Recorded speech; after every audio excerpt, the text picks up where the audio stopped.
Good afternoon, everyone. My name is Matt Ross from STI Computer. We want to thank everyone for joining our program today, addressing cybersecurity threats to your business. Just a few housekeeping items to go over. Today's program will be recorded and available soon after the presentation. All attendees have been muted for the program today. And should you have any questions pertaining to our cybersecurity program this afternoon, you can submit those within our questions or chat icon within the screen. Upon the conclusion of our program, we'll be looking to answer any of those questions submitted. At this time, I'd like to turn over the program to Joe Serra, STI's National Sales Manager. So Joe, why don't you take that away? Next. If you would like to go ahead and maximize your screen on the top, there is a little area where it says everyone, and you can actually hide everyone and make it a little bit bigger. Next. We're going to talk a little bit about cybersecurity today. As most of you know, STI has been involved with managed services for the past 20 years, and we do hardware procurement, network setup, also monitoring of your equipment, and do that at a very efficient and inexpensive price. Today, we're going to have Jim Diaz talk about protecting your business against cyber attacks and give you a couple real life examples of what happened to clients that actually had a cyber attack and how we can avoid cyber attacks. Unfortunately, it's impossible to avoid all of them, but we can certainly minimize the number of cyber attacks that you have, especially if you use our monitoring service, and I'm sure Jim will get into that. And then we have a special guest today from Secure Network. We have Steve Stavrakounis, who is going to show you the dark web and talk a little bit about, actually talk a lot about the dark web and what that exactly is and why that's a danger to your business. So without wasting much more time, let me pass this over to Jim Diaz next. Okay, hello everyone and good afternoon. My name is Jim Diaz. I'm the Technical Services Manager here at STI Managed Services. STI Computer Services as a company has been around for over 40 years. We're a national MSP ranked among the top 250 MSPs in the world. The reason for this seminar is to hopefully bring some awareness about the many threats to your business, some internal, some external, some national, and even some global. Bringing information on threats that can affect the profitability, the viability, and even survivability of your business in a very interconnected world. I will also introduce you to STI Managed Services. I'll explain a little bit about STI as a company and explain how we can provide the tools and the expertise it takes to protect your business and medical practices from the ever-growing threat from cyber attackers. Next, please. Okay, so first, let's explore what cyber attackers want. It's pretty simple. They want your money. So sometimes it's to damage your reputation, or they may have some other axe to grind with you, but 99 out of 100 times, they just want your money. There are several types of cyber attacks. Some types you may be familiar with, such as malware, which is viruses and that sort of thing. There's phishing, which is like sending a bogus email with a dubious link inside. Other types involve social engineering attacks, such as stealing credentials by calling up your business and pretending to be an employee who lost their password, etc. There are others, such as corporate or state-sponsored espionage. Steve will probably explain more of that in depth in his seminar. Next, please. Breaches, when they occur, can be extremely costly in money, in downtime, in disruption, and possibly litigation of you and your business. If a bad actor is able to hack into your business or medical network, one typical move for them is to stay hidden, to lurk in your network, and to look for vulnerabilities. Once they have the information they want, they will often use a complex algorithm to lock your data. This is basically an unbreakable encryption, It would take years and huge amounts of computing power to crack it. These are known as ransom attacks. At this point, though, once you're hacked, your business or medical practice will come to a screeching halt. Hackers today are very experienced. They're professional masters at techniques in extortion, and they usually wait a short period of time to let you sweat it out a little bit. They wait to see if you contact them before they contact you, but they'll usually leave a ransom message of some type on your computer for you to find. These hackers know that every minute that you are unable to operate your business, it's costing you money. They also know that unless you regain access to your systems, your servers, your data, your practice or your organization is in danger of going out of business. Typically, they will send you a message or call you in order to extort that money from you. They promise to provide a key to unencrypt your data. They will provide this key as long as you pay their demands within the specified time. One of the first questions will be, is how much will a hack cost my business? And to answer that question, it will not be cheap. It could even be in the millions of dollars, depending on the size of the organization that's hit. The wrong kind of famous, the infamous wall of shame. One aspect of cyber attacks that's often overlooked, besides the monetary impact, is the reputational damage from being hacked.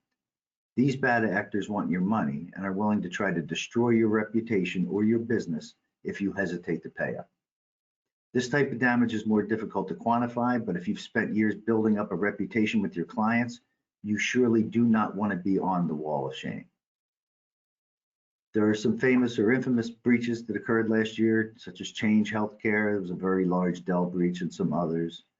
When you report the breach, which depending on the type of breach, especially in the medical space, it is required to do so. That information is posted for all to see, clients and customers alike.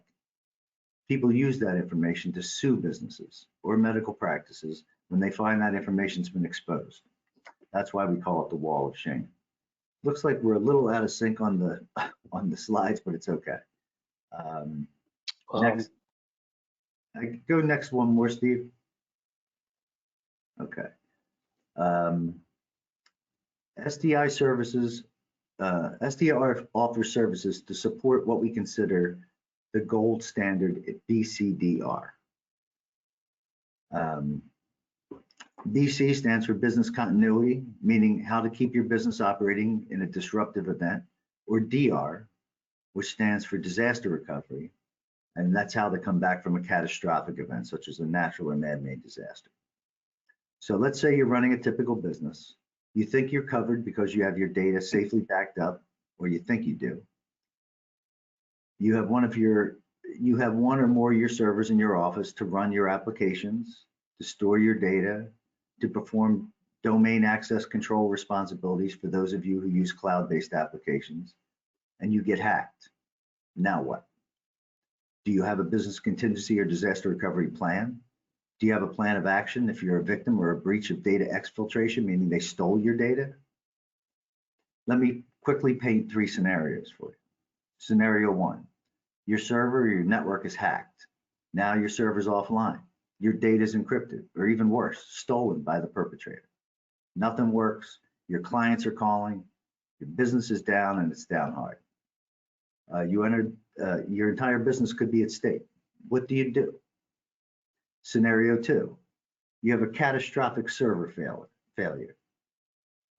Your server motherboard fails, it's down completely, and the manufacturer has delays or supply chain issues and cannot get replacement parts for weeks. What do you do?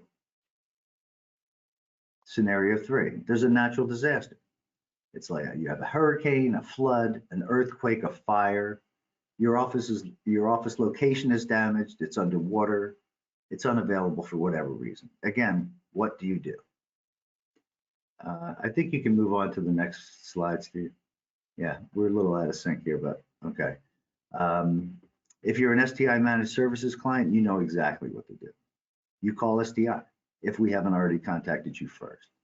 Since we monitor your network 24/7, we're often aware of problems or breaches even before the client.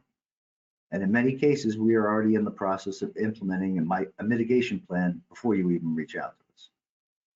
STI offers our clients an answer to the crisis invoking situation, and we call it the Datto BCDR solution. We consider it to be the gold standard for small and medium-sized businesses. It's your business contingency solution. This means that a hack or a down server no longer means your business is down. With the Datto BCDR solution installed, it means we already have a full live images of your virtual machines, the VMs that are running on your server, and that includes all your data, your applications, and that data is updated to that system every 2 hours. So it's a complete redundant duplicate of your servers that can be spun up into production in a matter of minutes. Just think about that for a second. We're bringing a perfect copy of the server into operation. It's your server, your data, including all your applications, all your data, and we can do so in your local office if possible. Or if that's not possible because your office is damaged or unavailable for any reason, we can bring up a complete and fully functioning copy of all your servers in the cloud. So if your office is damaged and unusable, all you need is an internet connection in a new location, and STI can bring your office back online. Your downtime can be measured in minutes instead of days, weeks, or even months. You can, next please. Yeah, we're out of sync here. So how does STI Managed Services protect your business from cyber attacks and threats, domestic or international? STI installs on all our managed networks a full suite of tools, software and hardware to protect your network, your servers, your data, your PCs, and even your users. We not only install these tools and monitor them, but if you are breached, we'll also work with our partners to stop those hackers in their tracks. STI also provides additional services and training to make sure your business is prepared and protected. STI is well known in the industry as a top-tier white glove managed services provider. There's not a lot of us left that provide the type of full service, help desk, on-site, remote technical support 24/7 that there used to be. Many claim to be full service until you're in the middle of a crisis or another problem. And you usually won't know who the people they send are or how well trained or how well skilled they are until you're in the middle of a crisis. But when you join STI Managed Services, you can rest assured your business, your medical practice has a partner who's on the job. We wouldn't still be in business and growing after 40 years if we weren't a world-class MSP. Protecting, servicing, maintaining, and optimizing your networks and IT infrastructure is our only business. Providing you peace of mind is what we do and have always done for our customers, some of which have been STI for decades. So please do yourselves a favor, your clients and employees, and do them all a big favor. Protect yourselves and your businesses the right way. Contact STI Managed Services to handle and protect your network and their IT infrastructure. Don't wait until you've been hacked. Let us work with you now to provide the tools, the protection, and the service that you need in a dangerous world. So thank you for your time and attention. I will introduce Steve Staniskonis, I think is how it's pronounced. Is that right? That's close enough. Okay. All right. Well, thank you for that. I'll kick right in here. So I'll give you a quick tour of the dark web and why this is such an important thing to understand. It's because it is the place where threat actors manage their environments. This is where they have their walls of shame, where they negotiate ransoms, and really how they do business. So I'll show you some of the threat actor sites that are out there, the leak sites that they use to then exfiltrate data and then once again sell it on the dark markets. And then more importantly, I'll show you some other places that they utilize as a resource to do their nefarious acts. So with that, we have a quick disclaimer. It's just that, you know, sometimes when you're in the dark web or we're about to show you something, not everybody thinks it's interesting, but they're rather offended. So I just want to say that our goal is not to offend anybody, but to rather educate you as well. So with that, I'll kind of explain hacking versus protecting. And the problem that we're experiencing today is this. The cost to hack a network has gone down considerably. So if you're a bad guy and you want to ransom a company, break in, do redirection of funds, the tools, the techniques, the things that they're doing are getting cheaper to do. The technologies that they're leveraging are making them way more efficient. The problem that you're seeing is that the cost to protect a network is getting way more expensive, and it's very complex and it's very difficult. If you don't have the right partner, like a partner like STI, trying to do this on your own, super difficult. This was actually done by the Boston Consulting Group. They did this a while back, I want to say around 2020, and then they determined that it was going in these directions. With that, the dark sites that are out there for threat actors are typically the resources that these guys use. Now, a lot of people say, well, how do I get there? Once again, the dark web is a place where these guys really do their business. They collaborate, they communicate, they work with other threat actors. And once again, the entire goal is purely monetary. It's out there to make money. So I'm going to show you some places that they leverage. Now, this is a place that they would leverage. And here's a reason why this is an important slide. Number one, search engines, and you'll see on the far left column, it says verified search engines, really don't work. So if you go to a dark website and you're starting to search on stuff, they don't give you a lot of results. And the reason is that all the links to all the sites are constantly changing. They're very fluid. And the reason is threat actors are moving themselves around the dark web quite often, and it's to avoid the authorities. So sites like this, there's another site that's out there called Fresh Onions, will provide lists and links of places to go where you want to retain or get the information that you need. So I'm not encouraging you to hop on a Google site right now and say, search dark web, because it doesn't work that way. If you want to get to the dark web, you have to download a copy of Firefox. With that, there's what they call a Tor plugin. When that's activated, the plugin brings you down to this layer, and then you're able to go into places like this. Word of caution, if you're going to do that, you better be careful, because it's easy to poison your machine, to bring back a piece of malware. The threat actors that reside in these environments protect themselves in a big way. Moving around, one of the protections they have, but also attacking an individual that's considered a threat is what they'll also do. So you've got to be cautious when you do this. Now, the interesting thing about the way threat actors work is there's a myriad of sites that are out there. And how do you know what's a legitimate site or not a legitimate site? So I'm a bad guy. I'm going to learn about how to hack a place or a company or a business, and I can go to one of these sites that give me all the categories of what's out there, and they'll tell you if this is a legit site or not a legit site. They actually crowdsource the information within their own community and determine whether it's a legitimate site by a thumbs up, or don't bother going because there's nothing there of interest, or it's just a site that's fake. So it's interesting how these guys police themselves. The other thing that's out there are markets, and this is Bohemia market. And a variety of markets exist on the dark web. So if you're a bad guy and you want to put something out there that you want to sell, let's say a crimeware kit or some piece of information that you just stole from a company, Bohemia market's one of the several markets that are out there. They protect their market. It's very much an Amazon-esque environment. They'll create a username and a password. They have a CAPTCHA. They'll have a PGP key. The goal is that they vet you before you go. You don't shop and then determine if you want to have an account. They make sure they let you in. And that's kind of how they police themselves as well, so that the market stays up and the vendors can continue to sell their wares. Some of these other markets that are out there, and this is a good example where they'll sell nothing but leaked data and leaked credentials. So on this site, for example, any Instagram user, there has been numerous leaks, breaches that have occurred. And once again, they take all that, they look at the data, they combine it all into one big lump sum. They can charge you a monthly fee. You can log into this site and you can start grabbing leaked credentials on individuals. Not just Instagram. I mean, there's 12 billion accounts of all sorts of other information that's out there. Nothing is for free.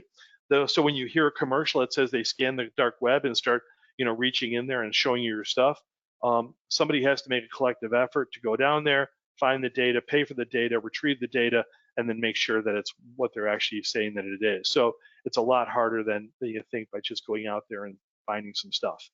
The other thing about the threat actors that are out there is they have dark AI engines now. So engines like Fraud GPT, which is kind of a play on words like Chat GPT, exist. And this is where you can actually go out there for $89 in euros. They're going to want crypto like Monero or Bitcoin. You subscribe to it, you log into it, and then you can write a piece of malware. You can do all sorts of things like craft a phish, do research on a potential victim. But this is a common thing that's out there as well. They also have AI as a service for writing malware, which is Worm GPT, hence writing malware. And it is a game changer because the threat actor community contributes into WormGPT. They add in all the other malware, and they may say, build me a piece of malware that evades Sentinel-1. Build me a piece of malware that bypasses CrowdStrike. And once again, with these tools, they're able to craft it quickly, and it learns on what's efficient and not efficient. Threat actors will say this didn't work, and they'll send it back inside there, and they'll ask the engine to tweak it. So it's really interesting. In this particular, the site right here, it says "Become God." It's because this is a game-changing environment for threat actors. Once again, game changer. They'll tell you exactly some of the things it does and how you can create more speed and efficiency, hence hack more companies and break into them with more speed and efficiency. Your data. So threat actors like to take your data and expose it. And the reason is it creates the knee-jerk reaction. Company gets ransomed, their data's been locked up, they want to charge them for an encryption fee or a decryption fee. And that's the key you're paying for to get your data back. They're also going to exfiltrate your data, meaning they take your data. Once they take it, they charge you a ransom to destroy it. Over time, a lot of that data just gets left to the dark web. Dark web diggers grab it, they build a site like Abyss, and then what happens is after the data has been bought and sold so many times, they post it here, and a lot of companies' data just resides there. And if you're in the business of looking at your competitors' data, you can easily grab it here and find the stuff that's out. So unfortunately, these sites are growing. It drives information or people to go to these sites to grab the data. And threat actors, once again, it's a way of punishing those who didn't pay the ransom. Exploit sites where stuff has been pre-crafted outside of like Fraud GPT or Worm GPT. This is zeroday.today. This is a dark website where threat actors will build an exploit and they charge you for it. All the payment is in Bitcoin, Litecoin, Ethereum. Nobody takes MasterCard and Visa. But you can collaborate with an individual and say, listen, I'm having a really hard time. I'm inside of this company. My goal is to get privilege to Active Directory. I need to get a user account escalated to, let's say, a domain administrator account. Help me do that. Somebody will come to your rescue here, but they're going to charge you for it. And they'll say, I wrote this. This should work. By the way, pay me in Bitcoin. So a lot of this is becoming very popular.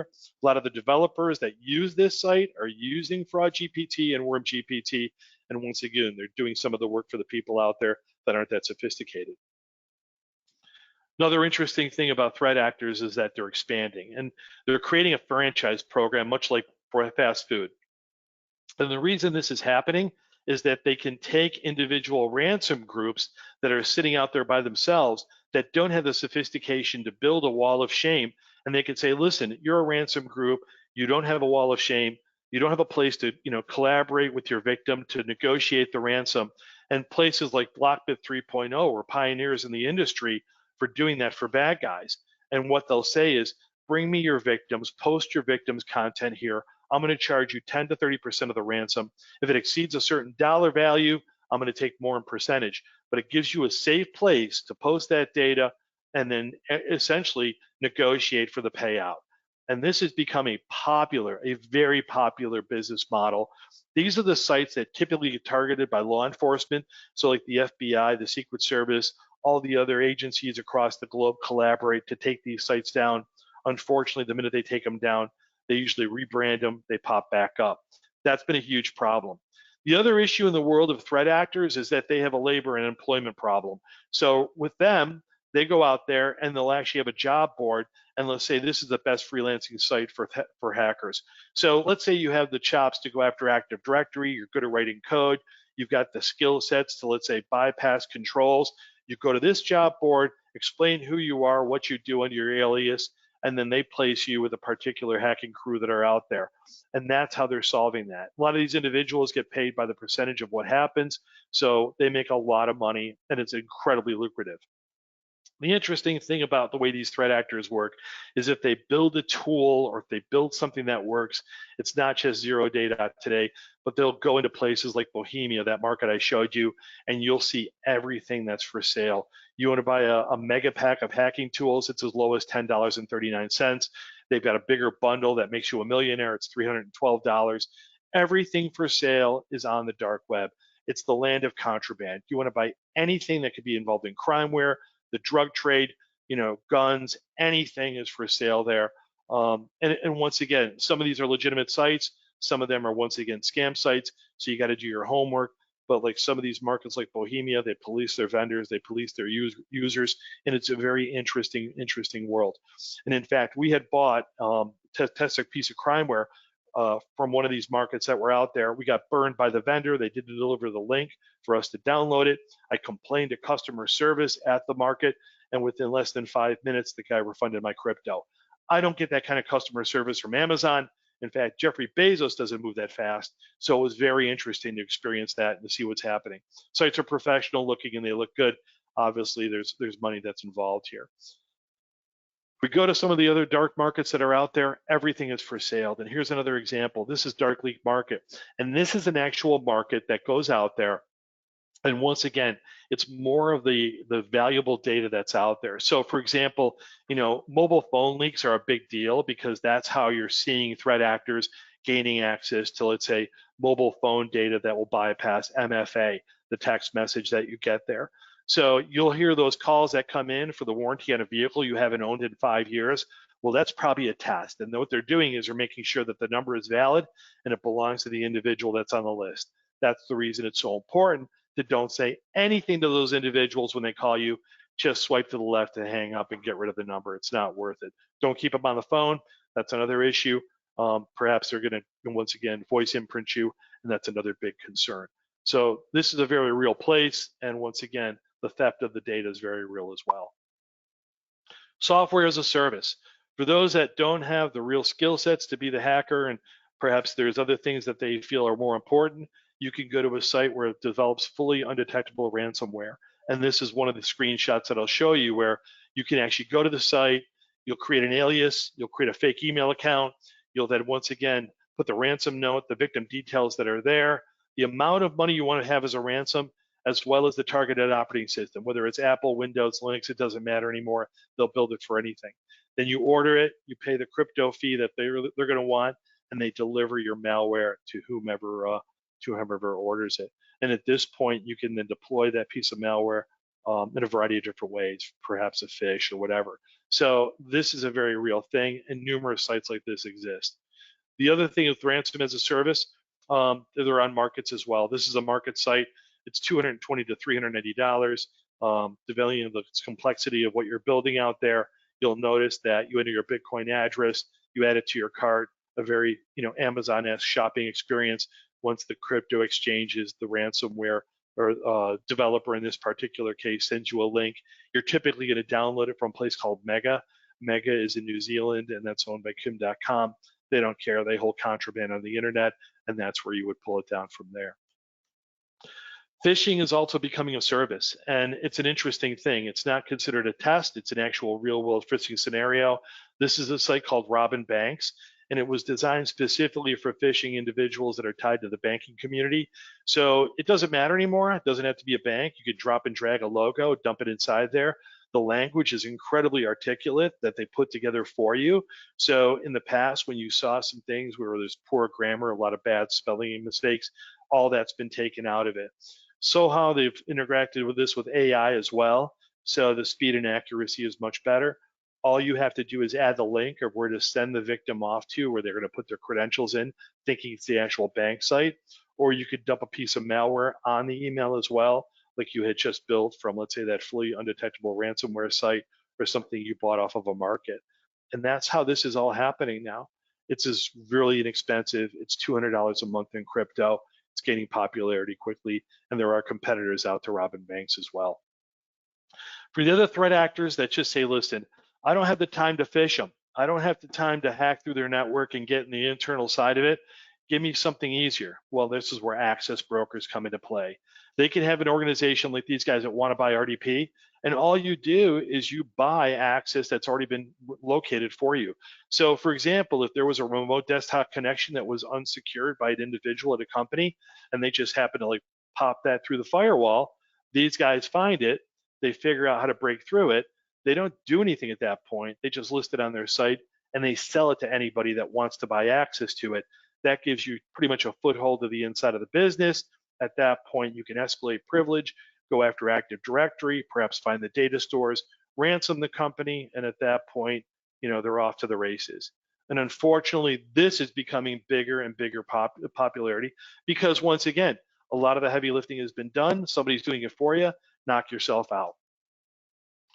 This is a really concerning area too, and this kind of goes hand in hand with one of my prior slides. And when I told you about when they're dialing for dollars and calling you about the warranty on a vehicle, don't say anything. And the reason is that you say something and they record it, they could take that imprint of your voice and they can do this with it. They leverage it in an AI engine that will take your voice, a snippet of it, and if you see the panel on the left-hand side that says enter your text, you type in specifically what you want that person to say. And then you can create the tone. You can create the effect of, let's say, being angry or friendly or terrified or whispering. And ultimately, at this point, the threat actor will sound like that person of interest. And this is why it's a really concerning thing. So a good example here is, let's say you want to gain access to the help desk and have them reset a password. You find an individual that was vocal on, let's say, YouTube or whatever.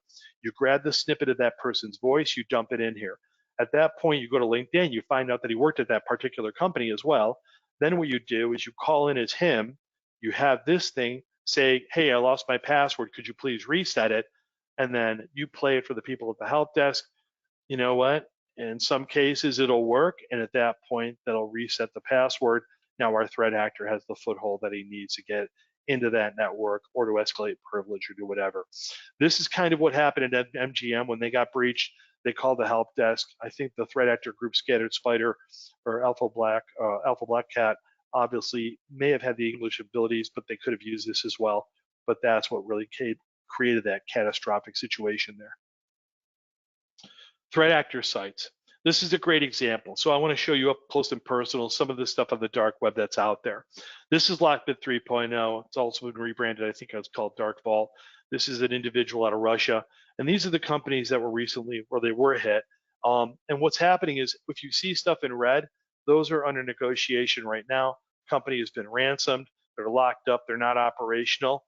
And they give you a clock that says you have this much time to negotiate, and then essentially exchange funds, and at that point we'll give them the decryption key. For those who don't want to negotiate, after a while they publish the data, and that's what you're seeing in green where it says Oracle CMS or specialoilfield.com. Those are the ones that are paying the price on the wall of shame. And when they exfiltrate your data, it's a painful thing to go through.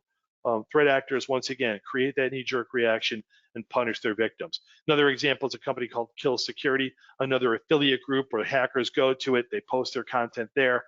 You'll see there's a digital clock that's ticking down. These guys at TJS, 3 hours, 0 minutes, and 56 seconds before the ransom gets, the site gets published. And when it's published, you can drill down and then find the data that's out there that was taken. Black Suit, these are another threat actor site that's out there. They give you kind of a synopsis of what the company is and who they are, but they break down what they took as well. So in this particular case, at this company, user data, business data, production data, financial information, PII, personal identifiable information, that's the key because that's the one that hurts the most. If a company is obligated or has a regulatory obligation to protect that data and they screw up, that's where the lawsuits start, that's where class action begins, and that's where a company's pain is usually felt. They don't have the correct cyber insurance. Typically, this becomes a painful thing for a company to go through. Survival becomes very difficult. The guys at Black Suit as well, if you notice, they break down everything they took. They have a site right here where they show this particular company's size, the revenue, all the directories that are out there. And get a load of this. In the upper right-hand corner, you see search. So if you want to say, let's say I want to search through their profit and loss statement, it'll find it for you. They create the ability to look at things much easier, as well as to look at the data and exfiltrate it as well. So I think we're low on time here. And I mean, that was my excerpt on really some of the dark websites. Jim, I think, do we have some time here for Q&A, or would that be possible? Joe, weren't you going to handle that, I think? Did you have some questions that you and Matt were going to handle?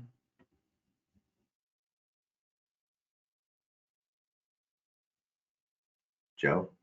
Any questions, Matt? Yeah, I'll step in. I got a couple here, guys. So Jim, I think this one may be for you. Our office is still using WebRoot. Will we be updating to Dado? Will you be Dado is there's a couple of different flavors of Dado. There's Dado endpoint protection, which means that's a local PC offsite image backup. There's also the BCDR, which I tried to explain inside the little presentation I gave.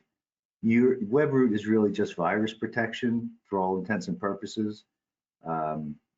So that's apples and oranges, to be honest with you. The BCDR solution is typically a separate contract that we'd have to come out and talk to you. If you have any questions, though, please send an email to jdiaz@stimsp.com, and I'd be happy to try to answer any questions for you. Okay, I've got one other question, and I'm not sure if this applies to Jim or Steve. So if we were compromised, do you advise on paying the ransom? If that's for me, I'm not sure who feels appropriate to answer. Steve might be able to answer that better. My personal opinion is that's a business decision. I do know of someone that paid the ransom and then ended up getting their data back with another virus in it that didn't 0 day until like 30 days later. So there's always that fear. But I don't really have any recommend. It's really on a case by case. Case by case, that's the way it is. You know, if you're prepared and you have the ability to recover and you have a partner who's got the skill sets that can bring you back to be operational, by all means, don't pay. But if you have nothing and your business is really in dire straits and that's the only thing that you can do, I see people pay. And unfortunately, when they pay, they think everything goes away. A lot of times they can't recover the data. Oh, by the way, these guys aren't help desk either. The threat actors will give you the decryption key and you're on your own. Sometimes they work, sometimes they don't. They also will poison the backup. So when you recover, all of a sudden you find out that you've just unleashed another variant that's of whatever's out there. It's a slippery slope. It's a tough question to answer, but you know, it comes down to, I guess, preparation. Thank you. Gentlemen, Anything else, Matt? No, Joe, that's all that we have. Have the next slide, please. Before we close, I just want to give you one example of why you really want to have monitoring of your systems by STI. One of our clients was attacked. This happened a couple of years ago. Just to give you an example of the angst that happened, he was closed. The practice was closed for a month. Could not see clients or patients for that period of time. He had to do a cyber insurance claim to his insurance company, had to rebuild the network, plus he had to report the lost data because of federal regulations. On the other hand, what we do is monitor your software and your hardware. A couple of weeks ago, another client was being attacked. They didn't even know it, but our software picked it up. We contacted the client, told them what was going on, and pulled the system down so the attack would go away. Once you do get hacked, if it does happen, that's when we need people like Secure Systems, because they've got to go out to the dark web and see if your data is actually out there. So one of their functions is be able to monitor the dark web to see if that data is in the web. And that's what we did with this client. We thought we caught it. We weren't totally sure. We had them go check and we found out their data was not out on the dark web. So what you don't want to do, obviously, is let yourself be a victim to these bad guys. So you can avoid that basically by having monitoring going on full time to make sure your software is being protected 24 hours a day, 7 days a week. Hey, Joe. So one last, yeah, sure, go ahead, Jim. I was just going to say, the example you gave about the office, I think it was a pediatric office, if I recall, but it was down for about a month. We had a similar office, a pediatric office that was using the Dado BCDR. They their server, it wasn't a hack, it was a catastrophic loss. The server went down. The manufacturer couldn't replace the equipment in time. We literally switched them over to the BCDR unit. They were up within hours, I would say, just because we had to determine whether or not that was the direction we were going to go. And they ran their entire office on that system for over a month until the manufacturer was able to replace the parts of the server we needed. So it's a perfect illustration of the contrast between being prepared and not being prepared. Good point, Jim. Last chance for questions, Matt? No additional questions at this time, Joe. That's great. Well, let me thank everybody for attending today. This will be on the STI Managed Services website. If you want someone else within your organization, take a look at it. If you have any questions, feel free to call us and we'll get you in touch with Managed Services or Steve's company. But thank you again for attending. Thanks, everyone. Thank you.